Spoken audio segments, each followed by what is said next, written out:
जैन विश्व भारती संस्थान लाडनू अहिंसा एवं शांति विभाग इकाई 2 बीए तृतीय वर्ष प्रश्न पत्र द्वितीय।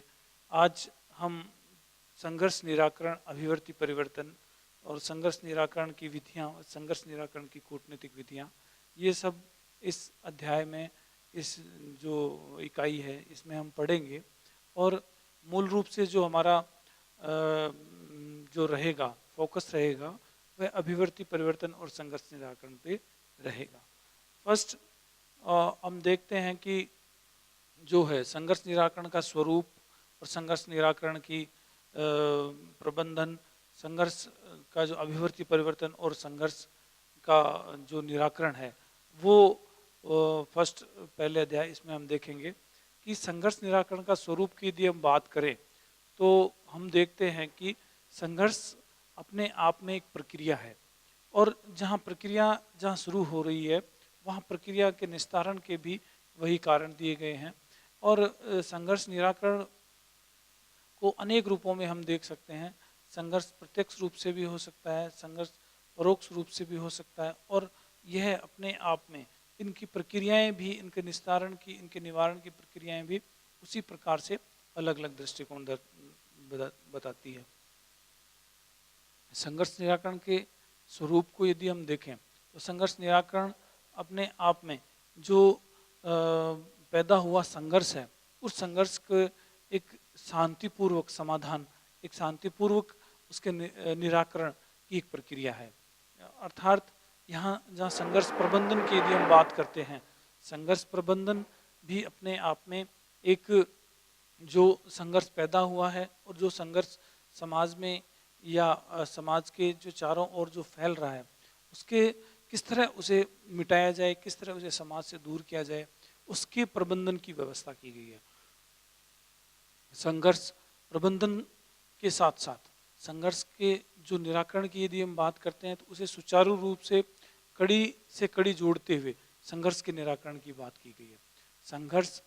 के निराकरण में हम देखेंगे उसका प्रबंधन का उतना ही अत्यधिक उसकी भूमिका हमें देखने में मिलती है जितने की उसके निराकरण में। प्रबंधन यहाँ छोटे से छोटे समूह से लेकर बड़े से बड़े राष्ट्र और एक व्यक्ति से लेकर परिवार, समूह और राज्य तक के जो संघर्षों का, जो संघर्ष की प्रक्रिया है या जो संघर्ष विद्यमान है, उस संघर्ष को मिटाने के लिए एक संघर्ष प्रबंधन की व्यवस्था की गई है। अभिवर्ती परिवर्तन और संघर्ष निराकरण मूल रूप से जो बात की गई है, यहाँ जहाँ संघर्ष जहाँ विद्यमान रहा है वह व्यक्ति को केंद्र में माना है। व्यक्ति से इसकी शुरुआत होती है और व्यक्ति ही इसका एक माध्यम बना है। संघर्ष निराकरण की यदि हम बात करें तो संघर्ष से अलग हटना या संघर्ष को पूर्ण रूपेण समाप्त करना या संघर्ष को शांति प्रक्रिया के रूप में जोड़ना, वही संघर्ष निराकरण है। आज दो व्यक्ति, दो समूह या राष्ट्रों के मध्य जो संघर्ष विद्यमान है, उस संघर्ष के कारणों को ढूंढना, उसके कारणों पर किस तरह उन कारणों को ढूंढकर उन कारणों का निस्तारण किया जा सके, जिससे कि वहाँ के लोगों को, वहाँ की प्रकृति को और वहाँ के व्यवहार में जो विद्यमान वातावरण है, उस वातावरण को किस रूप से, किस तरह हम देख सकते हैं कि वह वहाँ उसमें संघर्ष जो विद्यमान है उसे दूर किया जा सकता है। तो यह अपने आप में एक प्रक्रिया के रूप में कार्य करता है। यही अभिवर्ती परिवर्तन और संघर्ष निराकरण की यदि हम बात करते हैं तो अभिवर्ती जो व्यक्ति का एटीट्यूड जिसे हम कह सकते हैं, तो उसकी जो अभिवर्ती है वह कैसे किस वातावरण में रह रहा है, कैसा खा रहा है, कैसा पी रहा है, कैसा व्यवहार है उसका, किस तरह की उसने ड्रेस कोड पहन रखा है, या उसके चारों ओर का माहौल कैसा है, ये उसकी अभिवृत्ति पर निर्भर करता है। मूल रूप से अभिवृत्ति व्यक्ति से जुड़ी हुई है और व्यक्ति के द्वारा ही उस अभिवृत्ति को कम या ज्यादा किया जा सकता है। उसके एटीट्यूड को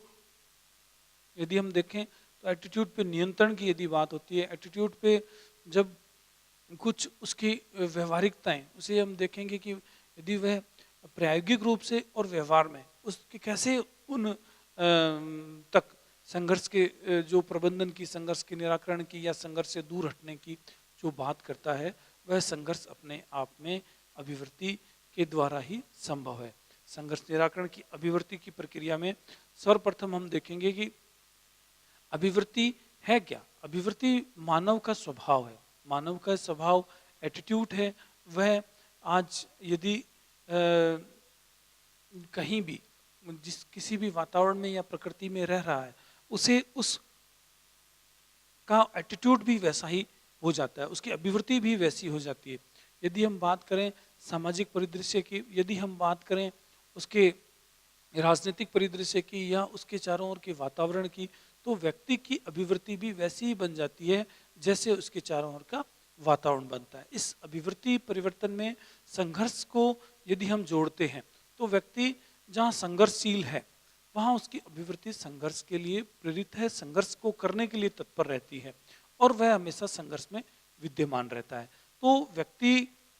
जहाँ छोटी छोटी बातों को लेकर, छोटे छोटे मुद्दों को लेकर, या ऐसा कह सकते हैं कि अपने समाज या अपने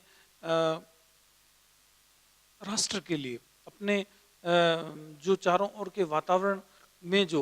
जो चेंजेस आ रहे हैं वह उसके अभिवृत्ति पर भी प्रभाव डालते हैं। आज हम देखते हैं बात किसी भी अशांत क्षेत्र की यदि हम बात करते हैं तो वहाँ का व्यक्ति भी भयभीत रहता है, उसके मन में हमेशा उसकी अभिवृत्ति हमेशा ऐसी बन जाती है कि नहीं, हमें कोई दूसरे हमारे पे हमला कर सकते हैं या हम दूसरों पे हमला करने के लिए तैयार रहें। अर्थात संघर्ष को बढ़ाने में,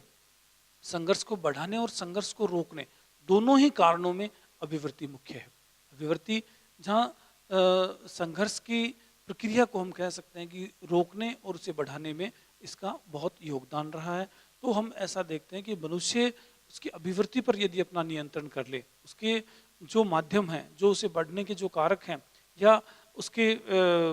कारकों को यदि हम पहचान लें, तो व्यक्ति की अभिवृत्ति जब परिवर्तित होती है तो उससे उसके स्वभाव और उसके आसपास के वातावरण पर भी प्रभाव पड़ता है। व्यक्ति जो देखा जाए तो ये नकारात्मक और सकारात्मक दोनों ही तरह से कार्य करती है। नेगेटिव की यदि बात करें तो नेगेटिव में देखेंगे कि दूसरों के प्रति सोच, उसकी जो सोचने की है, उसकी समझने की है, उसका व्यवहार है, उसकी आदतें हैं, या वो ऐसा कह सकते हैं कि वो जो कार्य कर रहा है वो दूसरों के प्रति उसकी उसमें क्या भावना है, वह कैसे साधनों का प्रयोग कर रहा है, कैसे वह लोगों तक अपनी भावनाएं या अपने आप को प्रेषित कर रहा है, ये उसकी अभिवृत्ति पर निर्भर करता है। आगे हम बात करते हैं अभिवृत्ति की विशेषताओं की। तो विशेषताएं मूल रूप से हम देख सकते हैं कि विशेषताओं की अभिवृत्ति इसलिए बात की जाती है कि अभिवृत्ति अपने आप में ही परिवर्तन है। एटीट्यूड, व्यक्ति को एटीट्यूड से प्रभावित होकर, उसके अभिवृत्ति से प्रभावित होकर ही संघर्ष को रोका जा सकता है। व्यक्ति में जहाँ स्वयं, जहाँ वह संघर्ष से ग्रस्त है और संघर्ष उसके अंदर जो बना हुआ है आंतरिक और बाह्य रूप से, जब व्यक्ति अशांत होता है तो वह संघर्ष के लिए प्रयत्नशील रहता है। संघर्ष एक प्रक्रिया है और इस प्रक्रिया में अभिवृत्ति उसका एक मुख्य भाग है। तो हम देखते हैं कि अभिवृत्ति को विशेषता के रूप में यदि हम देखें तो हम देखेंगे कि अभिवृत्ति जहाँ अच्छे के लिए जहाँ कार्य कर सकती है, अच्छे के लिए आगे बढ़ सकती है, वह अभिवृत्ति का एक अच्छा रूप देखा जा सकता है। जैसा कि हम बात करते हैं कि व्यक्ति एक सामाजिक प्राणी है, वह समाज में रहकर सभी के प्रति, उसके जो दूसरों के जीवों के प्रति उसके मन में दया, प्रेम, मैत्री, करुणा, ये सब चीज़ें उसमें जुड़ी हुई है। यदि वहाँ वह एक एकांतिक व्यक्ति हो, या ऐसा कह सकते हैं कि समाज से दूर रहने वाला व्यक्ति हो, तो उसके मन में ये उसकी अभिवृत्ति उसकी परिवर्तित हो जाती है और वह केवल स्वयं के लिए ही सोचता है या स्वयं के लिए ही कार्य करता है। तो ये अपने आप में एक तरह की जो अभिवृत्ति की जो विशेषताओं में हम देख सकते हैं कि वह हमेशा निरंतर व्यक्ति से जुड़ी रहती है और व्यक्ति उसमें अपना जो योगदान वो निरंतर उसके के बिहेव पे, उसके जो उसके व्यवहार है, उसका जो सोचने समझने की शक्ति है, उसकी विचार हैं, उसके जितने भी कह सकते हैं कि जो संघर्ष को रोकने के या संघर्ष पैदा करने के जो कारण माने गए हैं, उनमें यदि वह परिवर्तन कर सकता है तो वह अपने आप को सुधार सकता है, अपने समाज को सुधार सकता है और उसमें चाहे उसमें छुआछूत, भेदभाव, भ्रष्टाचार या जिस किसी वातावरण में जहाँ हिंसक वातावरण में वह रह रहा है, वह अपनी अभिवृत्ति के माध्यम से उसमें परिवर्तन ला सकता है। अभिवृत्ति विकास का निर्माण। अभिवृत्ति का विकास मूल रूप से ऐसा देखा जा सकता है कि व्यक्ति अपने जो अभिवृत्तियां तभी बनती है जब वह कहीं ना कहीं उसका उससे कुछ ना कुछ प्राप्त करने के लिए, कुछ ना कुछ उसमें लेने के लिए, या कुछ ऐसा कह सकते हैं कि नया करने के लिए व्यक्ति कुछ परिवर्तन चाहता है। परिवर्तन के साथ यदि हम देखते हैं तो व्यक्ति का जो पहला सबसे बड़ी है वह आवश्यकता पूर्ति। व्यक्ति, आप देखेंगे कि मनुष्य अपनी आवश्यकता पूर्ति के लिए ही संघर्ष करता है, और समाज में और समाज के बाहर जितने भी जीव हैं उनसे वह संघर्ष करता है, चाहे वह मनुष्य है, प्रकृति के कोई जीव हैं, या अन्य जो प्राकृतिक वातावरण में रहने वाले लोग हैं। तो यह अपने आप में अपनी आवश्यकता पूर्ति के लिए अपने जो नियमित, या ऐसा कह सकते हैं कि उसकी जो आवश्यकताएं हैं उससे परे यदि, उससे और ज़्यादा यदि वह आगे लोभ में, लालच में यदि वह आगे और ज़्यादा बढ़ता है, और यदि उसकी आवश्यकता की पूर्ति हो गई है लेकिन फिर भी वह उसे निरंतर आगे बढ़ाता है, तो वह अपने आप में अभिवृत्ति परिवर्तन की जो आवश्यकता पूर्ति के लिए जो की जाती है, वह आवश्यकता न रह के वह भी एक लालच में, एक संग्रहशील में, इस तरह की जो भावनाएं उससे जुड़ती जाती है। तो व्यक्ति की जो अभिवृत्ति है वह हमेशा उसकी आवश्यकताओं से जुड़ी रहती है। जैसी उसे आवश्यकता है, जहाँ धन की आवश्यकता है, जहाँ उसे जीवन यापन के लिए जो साधनों की आवश्यकता है, वहीं वह व्यक्ति का जो व्यवहारिक जो परिवर्तन है, उसका जो मानसिक जो परिवर्तन है, वह अपने आप ही परिवर्तित होता चला जाता है। और संघर्ष की कड़ी में यदि हम देखें कि व्यक्ति उनके साथ हमेशा अवश्य संघर्ष करता है जो उसकी आवश्यकताओं के बीच में या आवश्यकता प्राप्ति के माध्यम में कहीं बाधा बनता है, और आवश्यकता से अधिक यदि वह प्राप्त करता है तो भी वह संघर्ष पैदा करता है। दूसरी जो हम बात करें, जहाँ अभिवृत्ति व्यक्ति के जो जिनमें कह सकते हैं कि जो परिवर्तन है वह प्रदत्त सूचनाओं से। आज जैसा कि हम समाज में देखते हैं, हमारी सूचना के जितने भी माध्यम हैं, चाहे वह समाचार पत्र है, टेलीविज़न है, या दूरदर्शन है, या अन्य जो संचार के साधन हैं, वो हमारे लिए अभिवृत्ति के विकास के लिए अत्यंत आवश्यक है। आज यदि हम इंटरनेट से, टीवी से, रेडियो से या समाचार पत्रों से यदि नहीं जुड़ते हैं, तो हम दूसरे समाज के साथ, दूसरे जहाँ के लोगों के साथ, और दूसरे दुनिया में कल क्या हो रहा है और किस तरह का जो वातावरण बन रहा है, उसकी सूचनाएं हमें मिलती रहेगी, तो हम अपने आप को भी उसके अनुकूल ढालने की कोशिश करेंगे, और उस हमारी अभिवृत्ति भी उसके अनुरूप बदलती जाएगी। लेकिन यदि हम उस सूचनाओं और उन जो माध्यम है सूचनाओं के, उनसे यदि नहीं जुड़ेंगे, तो हम पीछे चले जाएंगे और दुनिया से अलग थलग रहकर, अपने समाज से, अपने आसपास के क्षेत्र से अलग थलग रहकर कट जाएंगे, और हमारी अभिवृत्ति वैसी ही बन जाएगी। हम केवल अपने लिए सोचेंगे, अपने समुदाय या परिवार के लिए सोचेंगे, दूसरों क्या उसमें किसी तरह का हस्तक्षेप स्वीकार नहीं करेंगे। तो ये अपने आप में एक अभिवृत्ति की जो सूचनाओं की जो बात है, वह उसके निर्माण में अत्यंत आवश्यक है। सामाजिक सीखना, सामाजिक सीखना भी एक वही कारक माना गया है, जैसे सूचनाओं की तरह यदि जिस व्यक्ति या मनुष्य को, हम कई ऐसे उदाहरण हैं हमारे सामने कि उसे समाज में कैसे जीना है, समाज में कैसे रहना है, या समाज में अपनी आवश्यकताओं की पूर्ति उसे कैसे करनी है, ये सब की सब बातें उसे समाज में रहने पर ही पता चलेगी। और ये सब बातें उसे समाज में यदि वह छुआछूत या किसी तरह का कोई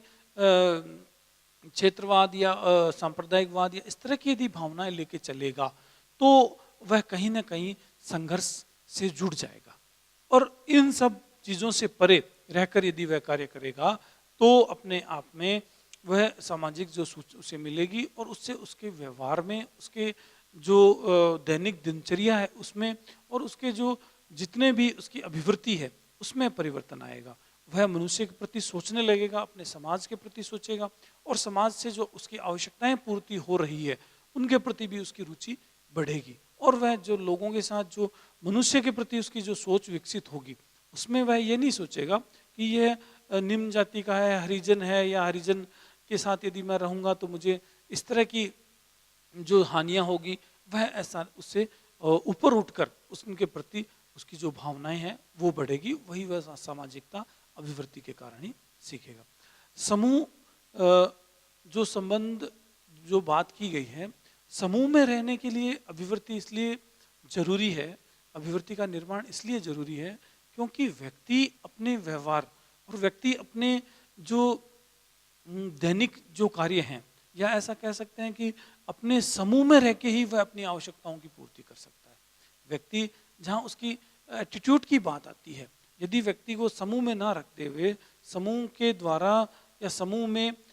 यदि वह नहीं है, तो वह धीरे धीरे आप देखोगे कि परिवार और समाज से कटता चला जाएगा। और जब समूह से वह संबंध रखेगा तो आप देखोगे कि समूह में रहते हुए वह दूसरों के साथ भी उसी तरह व्यवहार करेगा जैसा वह अपने परिवार के सदस्यों के साथ करेगा। तो ये समूह संबंध भी अपने आप में अभिवृत्ति को बढ़ाने का, अभिवृत्ति को विकसित करने का कारक माना गया है। सांस्कृतिक कारक में भी यही बात की गई कि व्यक्ति की अभिवृत्ति, यदि हम देखते हैं कि आज हम राजस्थान के हैं, हमें हरियाणा, पंजाब या गुजरात या यूपी, हम देश के विभिन्न राष्ट्रों में या विभिन्न समुदाय के लोगों के साथ जब तक अपने आप को ढालने की कोशिश नहीं करेंगे, जब तक हम उन संस्कृतियों से अपने विकास के लिए, अपनी अभिवृत्ति के लिए कुछ नया नहीं ढूंढेंगे, तब तक हमारी अभिवृत्ति हैज इट इज वहीं रहेगी। इसलिए हमें हमारे जो सांस्कृतिक कारक हैं, जो आदान प्रदान हम अपने संस्कृति का करते हैं, एक संस्कृति से दूसरी संस्कृति में जो जाते हैं, वह प्रक्रिया हमारी अभिवृत्ति को और ज़्यादा बढ़ाती है और दूसरों के प्रति हमारे जो संघर्ष को कम करने या दूसरों के प्रति जो हमारी सोच है, उस सोच को परिवर्तन करने में इसका सबसे बड़ा योगदान रहा है। इसलिए जो सांस्कृतिक कारक है उसके साथ साथ व्यक्तित्व कारक है, वह भी उतना ही महत्वपूर्ण माना गया है। व्यक्ति कारक में व्यक्ति से जुड़ी हुई बात की गई है। व्यक्ति जहाँ बात करता है कि हम एक व्यक्ति एक समूह में, एक समाज में जहाँ रहता है, समूह और समाज के बाद जहाँ उसके विकास की बात आती है, जहाँ उसके अभिवृत्ति की बात आती है, तो वहाँ व्यक्ति जो उसके कारक है वो अत्यंत महत्वपूर्ण रहेगा। व्यक्ति अपने जहाँ व्यक्तिगत जो फायदे हैं, व्यक्तिगत जो उसका विकास के जो कारक हैं, वो उसे व्यक्तिगत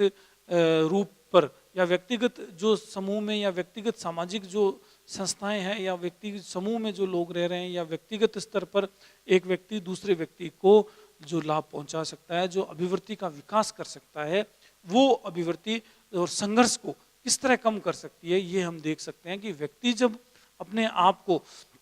संघर्ष से दूर करता है और व्यक्ति जब अपनी एक व्यक्ति दूसरे व्यक्ति के साथ जुड़ के कोई कार्य करता है या दूसरे समाज या दूसरे धर्मों के लोगों के साथ जुड़कर कार्य करता है, तो वहाँ संघर्ष की स्थिति कम होती है और अपनी अभिवृत्ति और अपना एटीट्यूड का विकास ज़्यादा होता है। रूढ़िकृतियाँ, ऐसा हम देखते हैं कि हमारे जो सामाजिक जो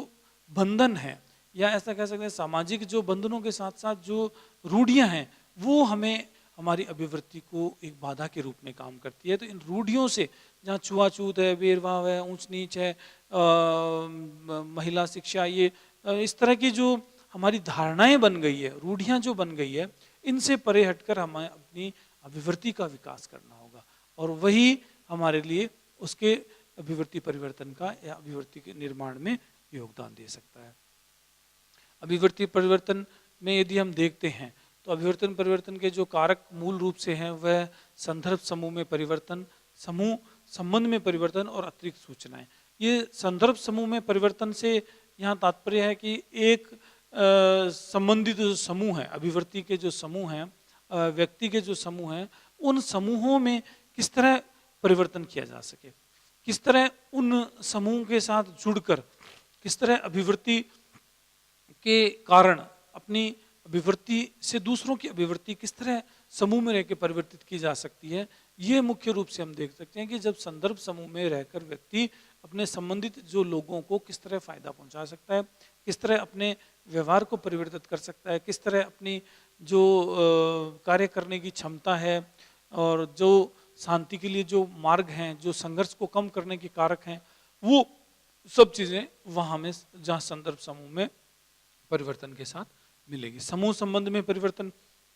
समूह संबंध एक समूह का साथ दूसरे समूह के साथ जो संबंध है वह हम उतना ही उसके प्रति जो हमारी सोच है, उसके प्रति जो हमारा धारणा है, या हम कह सकते हैं कि उसके लिए जो हम कर सकते हैं, उनके उत्थान के लिए, उनके सामाजिक आर्थिक और राजनीतिक उन्हें जो फायदा पहुंचा सकते हैं, या ऐसा कह सकते हैं कि व्यक्तिगत स्तर पर व्यक्ति को उस समूह से जोड़कर उस समूह से जो संबंध रखते हुए हम उसके परिवर्तन जो उसमें हो रहा है उसके लिए यदि हम देखते हैं तो वह भी अभिवर्ती परिवर्तन का कारक माना गया है। अतिरिक्त सूचनाएं, कई बार ऐसा होता है कि हमारे सामने सूचनाएं तो रहती है, लेकिन उन सूचनाओं के पर्याप्त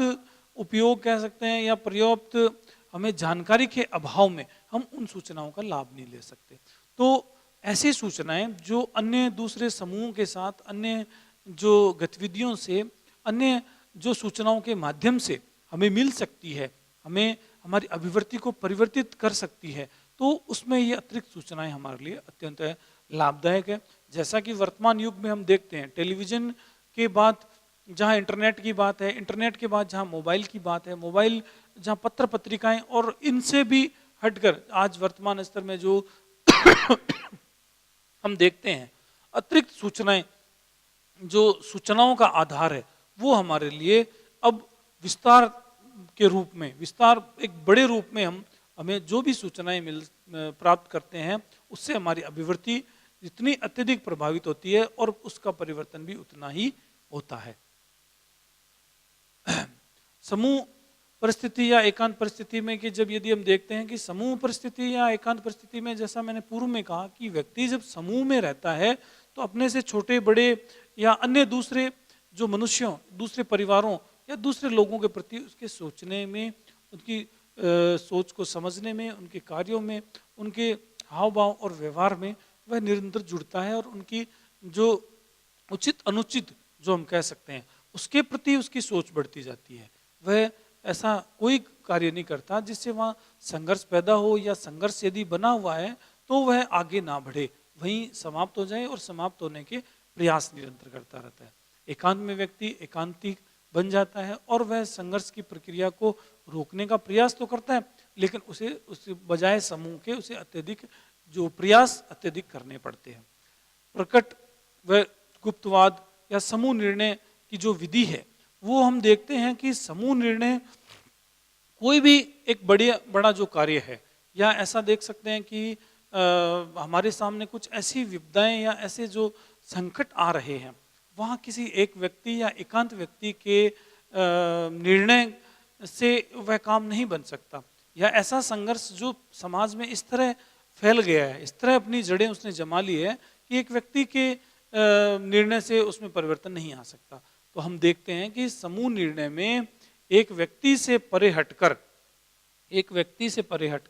समूह निर्णय की बात की गई है। पूरा का पूरा समूह, पूरा का पूरा समाज, परिवार उस निर्णय पर एकमत होकर उस सभी लोगों की अभिवृत्ति में जो परिवर्तन आए ऐसा प्रयास करे तो वह अपने आप में अभिवृत्ति परिवर्तन का मुख्य कारक माना जा सकता है। जैसा हमारे राजनेताओं को देख सकते हैं, जैसा हमारे धर्म गुरुओं को देख सकते हैं, जैसा हम समाज सुधारकों को देख सकते हैं, वह उन लोगों की मानसिकता परिवर्तन करने के लिए सबको एक साथ संकल्पबद्ध करता है और सभी को उस निर्णय के प्रति उत्सुक और एक तरह की उनमें एक नवाचार भरता है, जिससे वह सब उस पर मानने के लिए तैयार हो जाते हैं। तो ये समूह निर्णय समूह में लिया जाता है, सभी तरह की जो चारों ओर की जो वातावरण है उसको देखकर समझकर उसके बाद में इस निर्णय को लिया जाता है। किसी का इसमें हित ज्यादा ना हो, किसी को नुकसान ना हो, इसी तरह की नपीतुली जो योजनाएं हैं या नपातुला जो निर्णय है वह समूह निर्णय में आता है। प्रभावी और विश्वासों पर संचार, यहाँ संचारण का जो स्रोत है, संचारण की जो विशेषताएं बताइए, यहाँ प्रभावी और इसलिए कहा गया है कि प्रभावी ऐसा संचार है जो कि लोगों की मानसिकता को, लोगों के व्यवहार को, लोगों के जो अभिवृत्ति को परिवर्तित कर सके, ऐसा व्यवहार जो लोगों की अभिवृत्ति को परिवर्तित कर सके। और वह संचार या संचार हम कह सकते हैं कि उसकी जो विशेषताएं हैं वो अपने आप में एक मानने योग्य है। संचार का जो विषय और विशेषता की यदि हम संचारण को यदि हम देखें तो इसमें भी इस तरह की बात की गई है कि व्यक्ति के जो संचार का जो माध्यम है वह कैसा है। यदि कहीं पे भी संघर्ष विद्यमान है या संघर्ष के कारक जो हैं उनको किस तरह रोका जा सके, उनमें किस तरह परिवर्तन लाया जा सके, तो ये संचार के माध्यम के द्वारा ही संभव है। अभिवृत्ति भी संचार के द्वारा ही परिवर्तित होती है, अभिवृत्ति ही संचार के द्वारा आगे बढ़ती है। व्यक्ति में जब संचार को यदि हम देखें तो संचार एक ऐसा माध्यम है जो अभिवृत्ति से निरंतर जुड़ा रहता है। उसके अच्छाई में भी संचार जुड़ा है, उसकी बुराई में भी संचार जुड़ा है, और निरंतर उसके जो व्यवहार हैं, उसकी गतिविधियां हैं, या उसके हम कह सकते हैं कि चारों ओर के वातावरण में भी संचार का बहुत बड़ा रोल है। आज कहीं भी विदेश में कहीं पे भी किसी भी तरह की घटना यदि घटित हो रही है तो वह घटना अपने आप में संचार के द्वारा हमारे पास पहुंचती है और धीरे धीरे हमारे अभिवृत्ति को भी परिवर्तित करती है। इसलिए संचार के जो माध्यम है वह अभिवृत्ति परिवर्तन में जो हम कह सकते हैं कि उसे संघर्ष या संघर्ष के कारणों को, संघर्ष के जो भी दुविधाएं आ रही है उनको दूर करने में, उनको संघर्ष को निस्तारण करने में, व्यक्ति की अभिवृत्ति करने में संचार का मुख्य भूमिका रही है।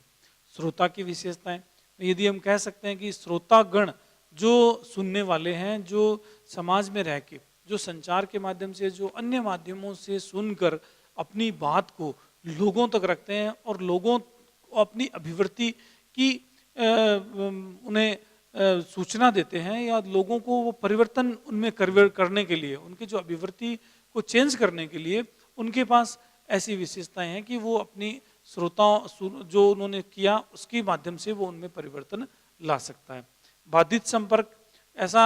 भी संपर्क रहा है जिसमें लोगों ने इसका विरोध किया है। एक दूसरे से हम यदि कहीं जहाँ कहीं व्यक्ति स्तर पर, समाज स्तर पर, परिवार स्तर पर या राज्य या देश स्तर पर यदि हमने देखा है तो इसमें अत्यधिक बाधाएं भी उतनी ही ज़्यादा है जितनी इसकी सफलता है। बाधाओं से यहाँ तात्पर्य कि व्यक्ति कोई भी निर्णय, यदि समूह निर्णय की बात की जाती है तो एक समूह उसके पक्ष में है, दूसरा विपक्ष में है, एक व्यक्ति उस पर सहमत है, दूसरा असहमत है,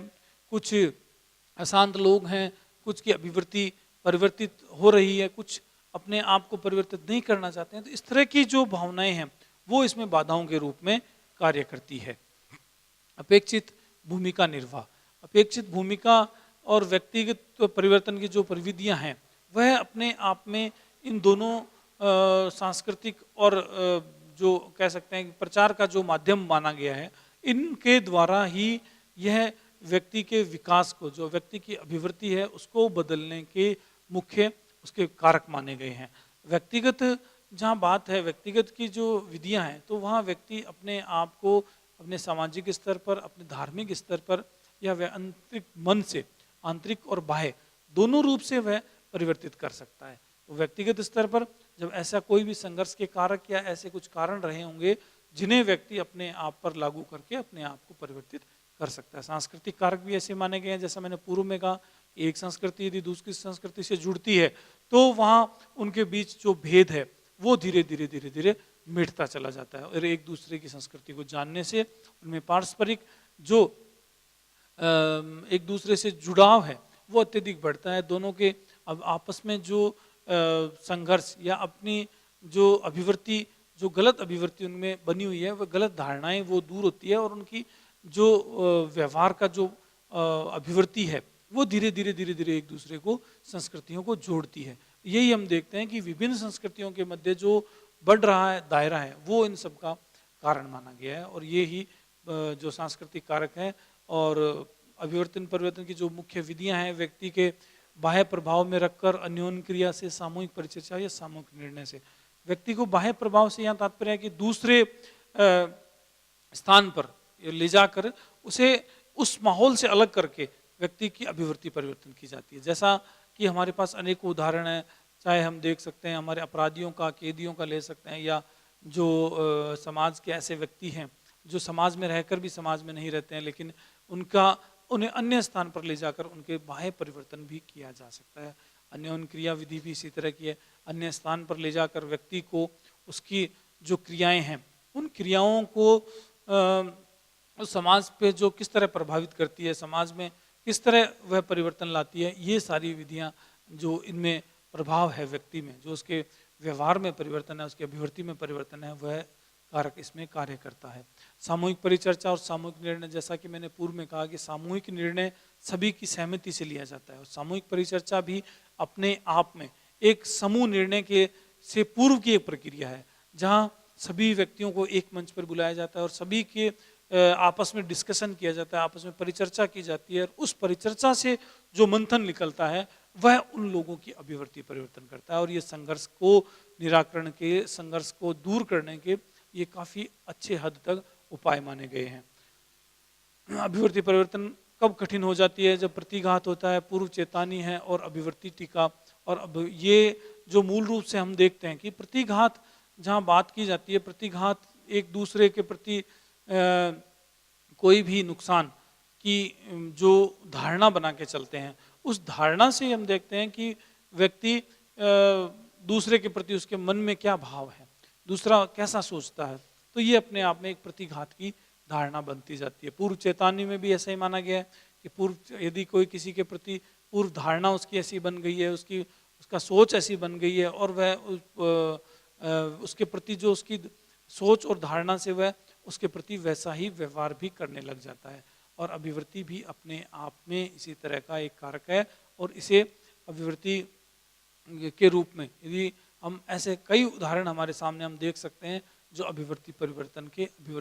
को दूर करने के लिए और अनेक परिवर्तनों के लिए एक माध्यम के रूप में काम कर सकते हैं। यह आज जो अभिवृत्ति परिवर्तन जो है वह सारा का सारा आज विश्व स्तर पर और राज्य स्तर पर भी और पारिवारिक और व्यक्ति स्तर पर इसकी आवश्यकता अत्यधिक बढ़ती जा रही है। धन्यवाद।